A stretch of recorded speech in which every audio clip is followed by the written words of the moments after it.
Hello students, welcome to your biology class. Do you recall last class what we read?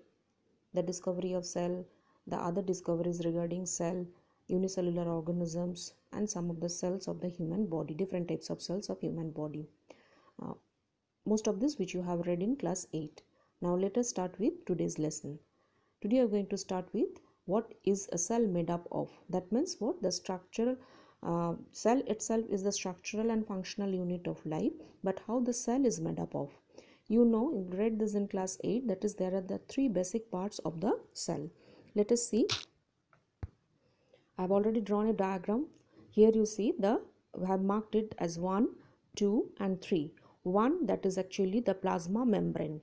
It is the plasma membrane which is surrounding the outer covering of the cell, that is the plasma membrane. Number 2, that is the jelly like substance which is present inside the cell, that is called number 2 jelly like substance which is present, that is called the cytoplasm. And number 3, this round structure which is you see, that is the nucleus. So these are the basic parts of the cell, any cell which has got this part or this components.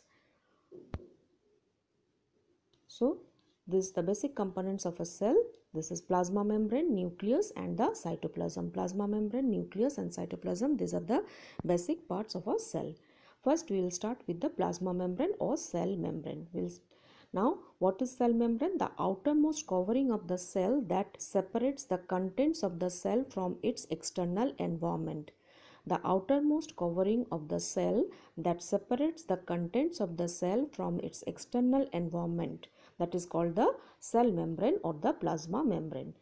The plasma membrane allows the entry, so there must be some functions of the this membrane. This membrane actually it is giving the shape to the cell and it protects the inner content of the cell, and it is separating the cell from the external medium or from the other cells. Like you see in amoeba, the cell present in the water, so that is from that medium it is separated by its cell membrane, so it keeps the specificity of the cell. Or in the multicellular organism, one cell is separated from the other cell by this plasma membrane. And the other functions, the plasma membrane allows or permits the entry and exit of some materials in and out of the cell. It also prevents movement of some other materials. That means the cell membrane allows some materials and does not allow all the materials, and that's why it is called selectively permeable membrane or semi-permeable membrane. The cell membrane therefore is called a selectively permeable membrane or cell membrane. Now how does the movement of substance take place in the cell?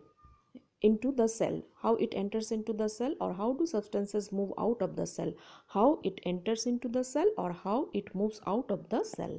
Let us see. Some substances like carbon dioxide or oxygen can move across the cell membrane by a process called diffusion. You get a term, that is diffusion. Now what is diffusion? Diffusion is the spontaneous movement of a substance from a region of high concentration to a region where its concentration is low. So it moves from the where its concentration is high to where its concentration is low. So this way it moves, and this spontaneous movement of substance from a region of high concentration to a region where its concentration is low is called diffusion. So it is a process, it's called diffusion. Let us see, that is how does this process help in living organisms body.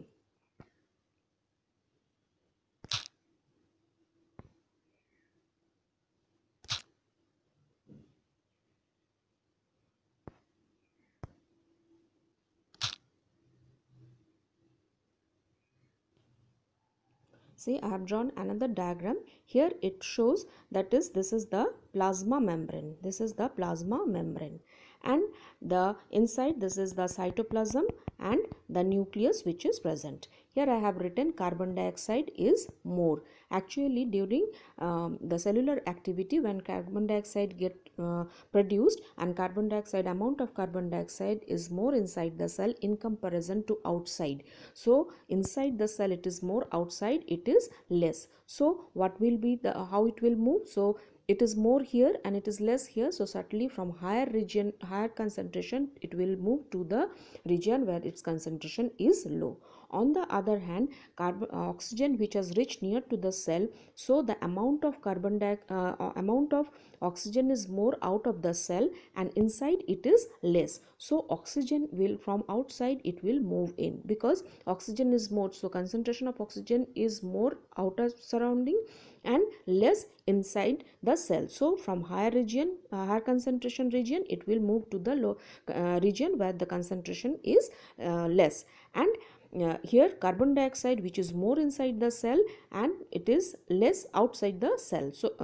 So from the region where it has got more, it will move to where it is less. So this, that is, carbon dioxide will move out and oxygen will move in. So this gaseous exchange take place by this process that is called diffusion.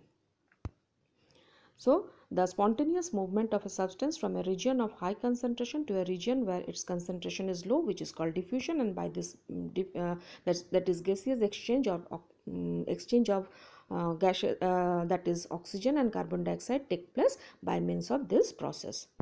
So diffusion plays an important role in gaseous exchange between the cells as well as in the cells and its external environment.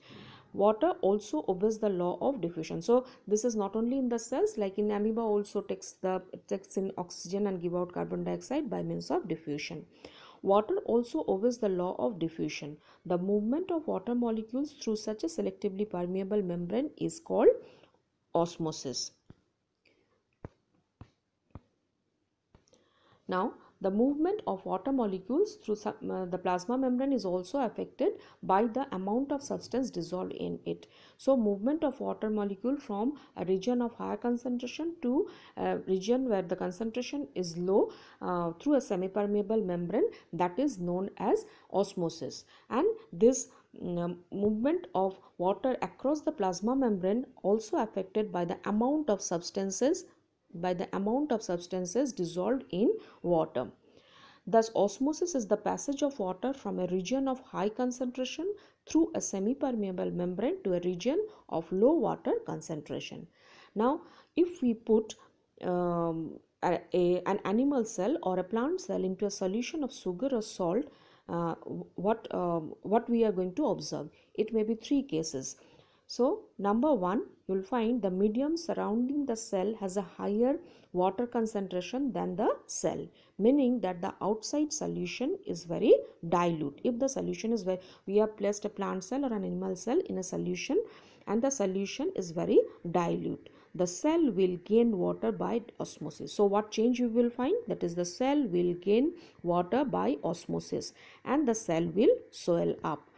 And this type of solution is known as hypotonic solution. This type of solution is known as hypotonic solution. Water molecules are free to pass across the cell membrane in both directions, but more water will come into the cell than will leave. The net result is that water enters the cell. That is, the cell will swell up. So if we place the cell in a hypotonic solution, the cell is going to swell up. Now, if the medium where we are placing in a solution, we are placing it, if the medium has exactly the same water concentration as the cell. So, what is the water concentration in the solution and which is there in the cell? The water as the cell, there will be no net movement of water across the cell membrane. There will be no net movement of water across the cell membrane. Such a solution is known as isotonic solution. This solution is known as isotonic solution. Actually, what happens here? Water crosses the cell membrane in both directions, but the amount going in is the same as the amount going out. So, there is no overall movement of water. The cell will stay the same size. So, there will be no change in the size of the cell if it is placed in a what type of solution? Isotonic solution. So we read hypotonic solution, isotonic solution. Another case, the third case may be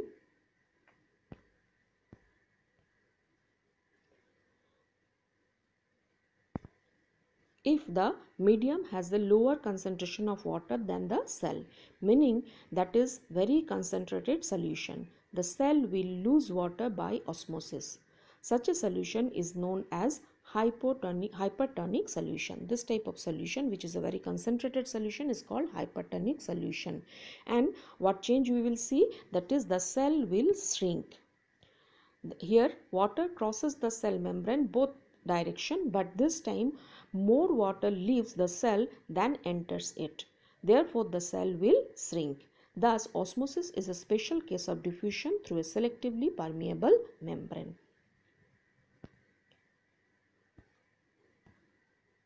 Now this activity you can do, you can put dried raisins or apricots in plain water. Dried raisins and apricot if you have at home, so you can put it in plain water and leave them for some time.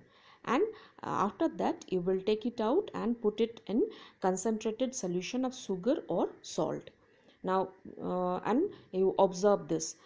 Already the observation which I have given over here, but match this with your observation. First time, that is when you put this in plain water, the each gains water, the cell will gain water and swell up.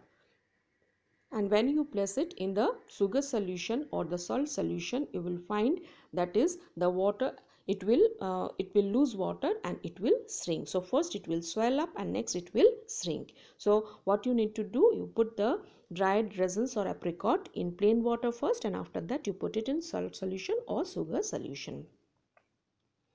Now here you see, that is the process which we have discussed, osmosis and diffusion. What is the importance in the organism's life? See, unicellular freshwater organisms and most plant cells tend to gain water. They get water through osmosis. Absorption of water by plant roots is also an example of osmosis. That is the plant root which absorb the water from the soil, and that is by the process of osmosis. Thus, diffusion is important in exchange of gases and water in the life of a cell. So, certainly these two processes which helps the organism to take the water and the gases. Now, in addition to this, the cell also obtains nutrition from its environment. Now, how do they get the nutrition from the environment?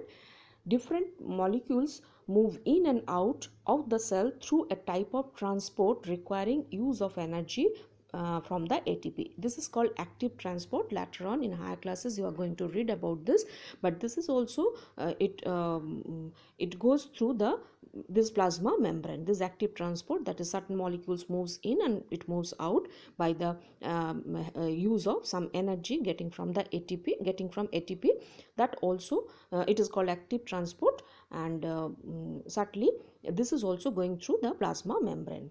Now the plasma membrane is flexible. It is flexible and is made up of organic molecules. It is made up of lipids and proteins. So what are the organic molecule makes the cell membrane? That is lipid, it is a type of fat, and proteins. However, we can observe the structure of the plasma membrane only through an electron microscope. To see this structure, we need to use an electron microscope. Now, the flexibility of the cell membrane also enables the cell to engulf the food and other material from its external environment. Such processes are known as endocytosis. So, endocytosis, a process, a term you get that is endocytosis. It is endocytosis, and it is seen in amoeba. Amoeba you read about, that is with the help of pseudopodia it engulfs the food. Due to the flexibility of the cell membrane, it is able to engulf it, and the process, name of the process, that is endocytosis. And lastly, what we are going to learn about, that is the plant cells, the cell wall. The plant cells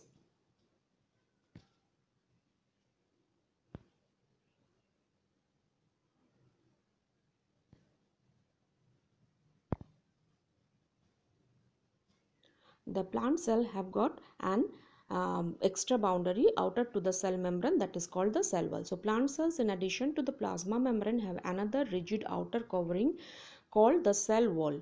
The cell wall lies outside the plasma membrane. The plant cell wall is mainly composed of cellulose. So, the cell membrane is made up of lipid and protein, and the cell wall is made up of cellulose. Cellulose is a complex substance and provides structural strength to the plants. What is its function? This cellulose which is providing structural strength to plants. When a living plant cell loses water through osmosis, there is a shrinkage or contraction of the contents of the cell away from the cell wall. When the living plant cell loses water through osmosis, there is a shrinkage of the contraction of the contents of the cell away from the cell wall, and this phenomenon is known as plasmolysis. So this phenomenon is known, this shrinkage of the cell away from the cell wall is known as plasmolysis. So today up to this much. Let us see what we have learned today. The basic component, first we have discussed the basic components of the cell, that is the cell membrane plus nucleus and the cytoplasm. Then we read about the plasma membrane. It is made up of proteins and lipids, and what is function, that is it gives shape to the cell, it protects the inner content, it allows the entry and exit of substances, and also what is called a semi-permeable membrane. Then we read about the diffusion and the osmosis. Diffusion mainly that is helping in exchange of gases, how it take place, and osmosis, that is movement of the water molecules through a semi-permeable membrane. And in that regard we read about, that is these three types of that is if we place a plant cell or an animal cell in sugar solution or salt solution, what the changes which will take place. So if it is a hypotonic solution or isotonic solution or hypertonic solution, so what will be the changes in the shape of the cell, that we read. After that, one activity I told you to do, like the dry raisins and apricot, soak it in water, and after that put it in concentrated solution of salt or sugar. Then the importance of this diffusion and osmosis in the life of organisms, this we discussed. Lastly, we discussed about the cell wall and what is plasmolysis. So up to this is today's lesson. Thank you, children.